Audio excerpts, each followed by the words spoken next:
Nairobi's capital city is the region's industrial center. Here, amongst the busy heavy industries, there is a very special business that has the most far-reaching effect on people's lives. A company called African Beekeepers manufactures beehives in their hundreds, and in addition, they harvest honey from their hives around the country.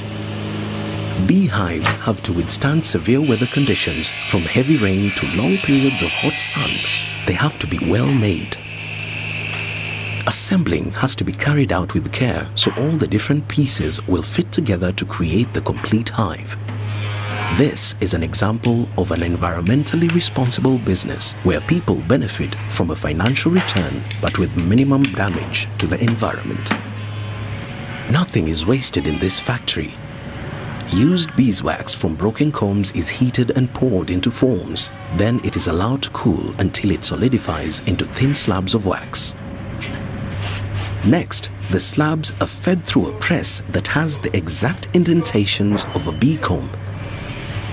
The wax is strong and very pliable, so the end result is a long mat of comb.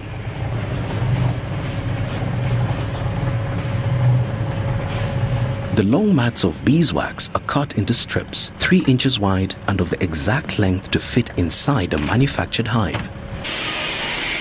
The strips of beeswax called starter combs will be suspended on wires in the frames inside the hive to withstand travel.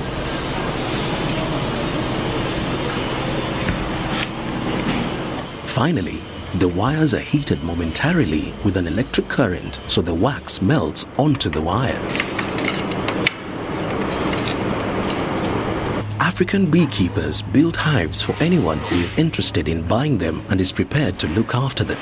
They plan to increase the number of their own hives to 3,000.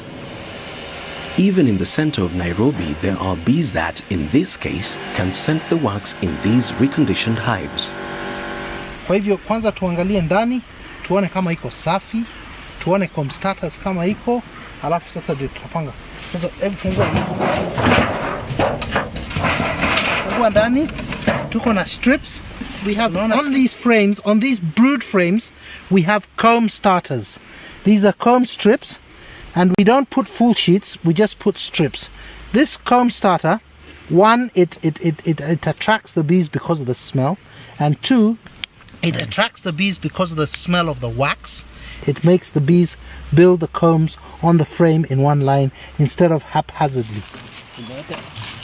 When permission from landowners has been given, empty hives are placed in habitats favored by bees. Okay, and the entrance is right. The entrance is a long gap on one side with a ridge for the bees to land on when returning to the hive. Very nicely. This is the main hive where the queen will live with her workers. Honey is never removed from this section. When bees have colonized the hives, the entrance is closed with newspaper at night when all the bees are inside. Next day, they're carried to a vehicle for onward travel to be placed all together at a single location.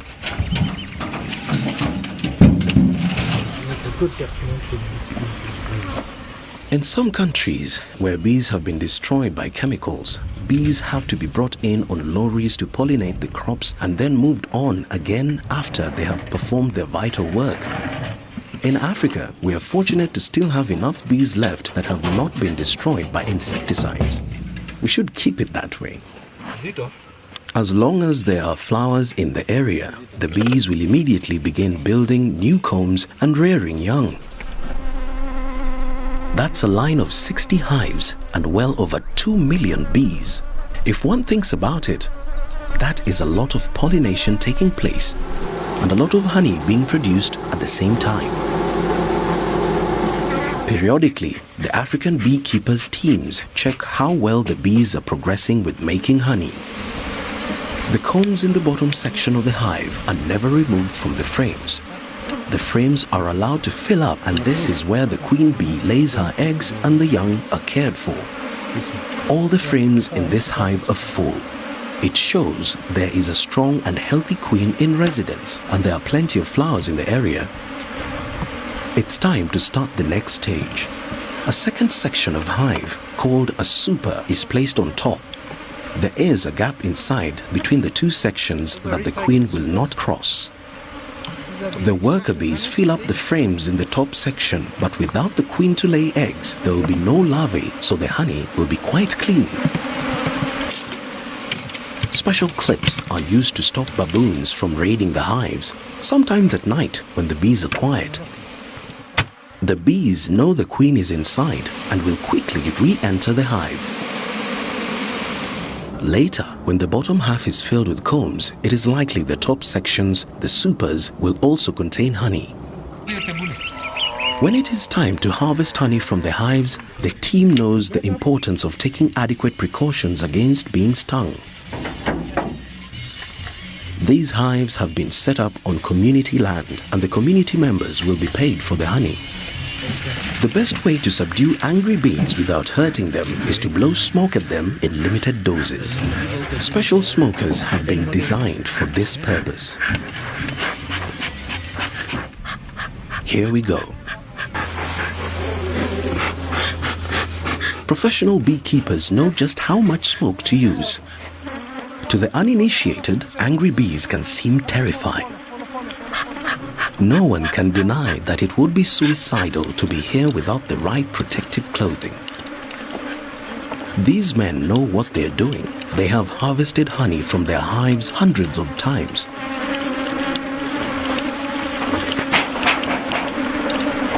As more hives are opened, thousands more bees come out to defend them.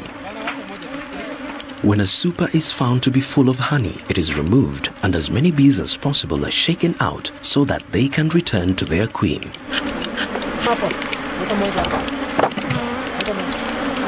In cases where the number of bees and the amount of honey warrants it, 2 supers are added.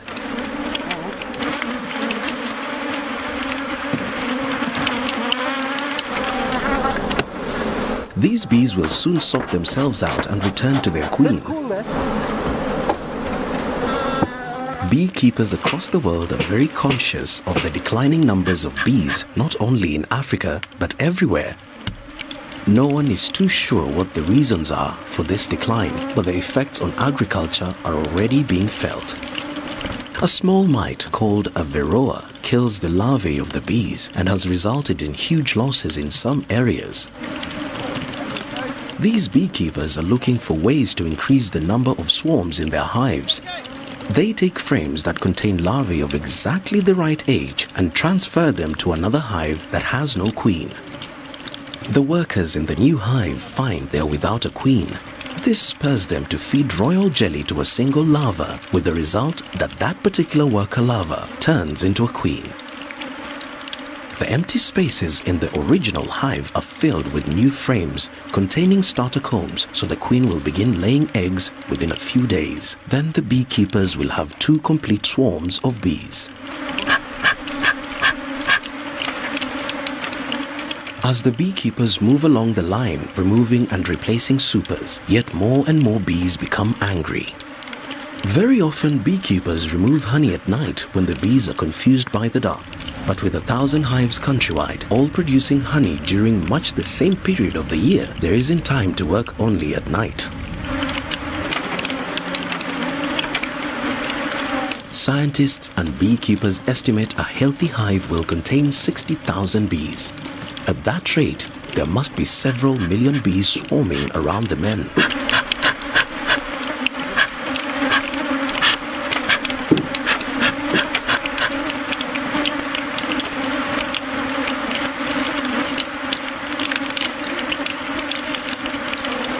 It is inevitable that some bees get killed, but compared to the total number in these hives, the percentage is very small.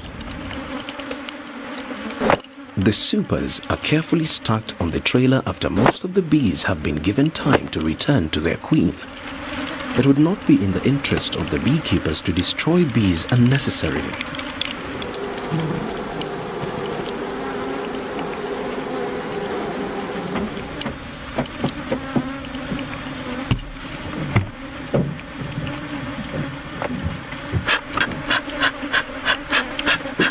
Bees that end up on the trailer can still find their way back to their queen.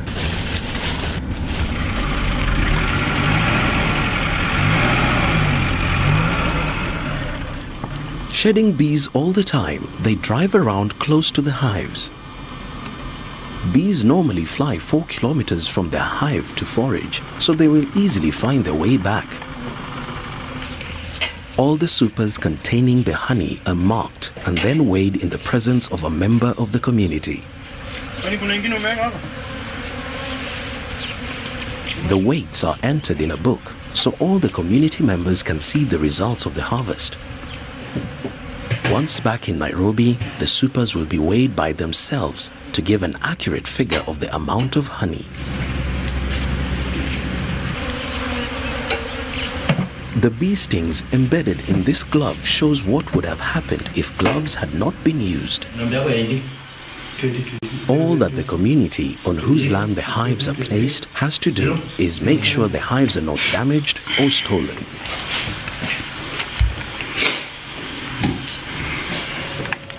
In Nairobi, the supers are taken into the African Beekeepers Honey Extraction Center.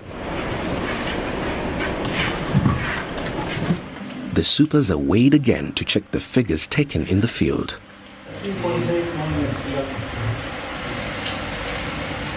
A special machine removes most of the wax the bees have used to seal each storage cell in the combs.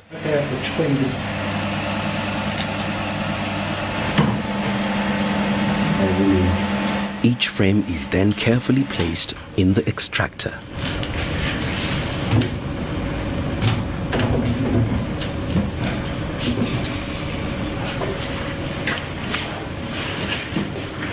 When the electric motor is switched on, the frames are spun at high speed.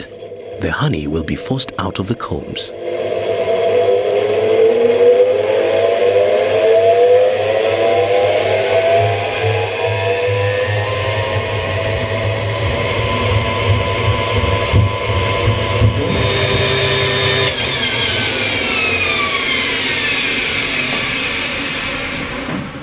And there is what all this is about.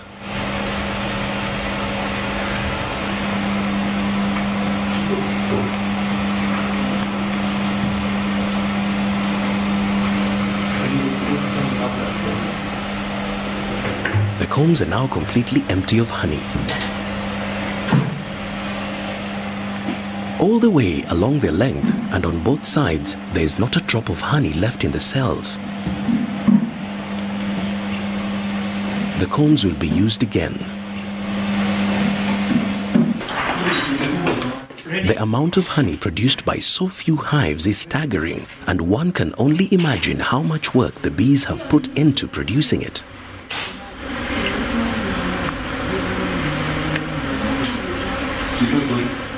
Finally, simple sedimentation tanks trap any impurities. There is very little need for high-tech machinery in this business. There is hardly any negative impact on the environment, but nevertheless, this is a business where people have to be paid and operating costs have to be recouped. To bring the honey to the point where it will yield a financial return has taken much effort and outlay by the whole team. These jars are a fraction of the 12 tons of honey harvested annually by African beekeepers. But there is more to this than making money. Every one of these jars tells us there are lots of bees out there pollinating and fertilizing flowers that benefit us. If fertilization is inadequate because of lack of bees and other insects, flowers will not develop and crops will be poor. Large farms need pollinating insects as much as small-scale ones owned by individuals. A plant's growth is the same everywhere. Fertilization is the beginning of new seeds that will have a good chance to grow into new plants if we employ good farming methods. The seeds may bloom and provide the bees with food, be pollinated and thereby fertilized so that the cycle goes on endlessly. The choice of how we manage these resources is up to us.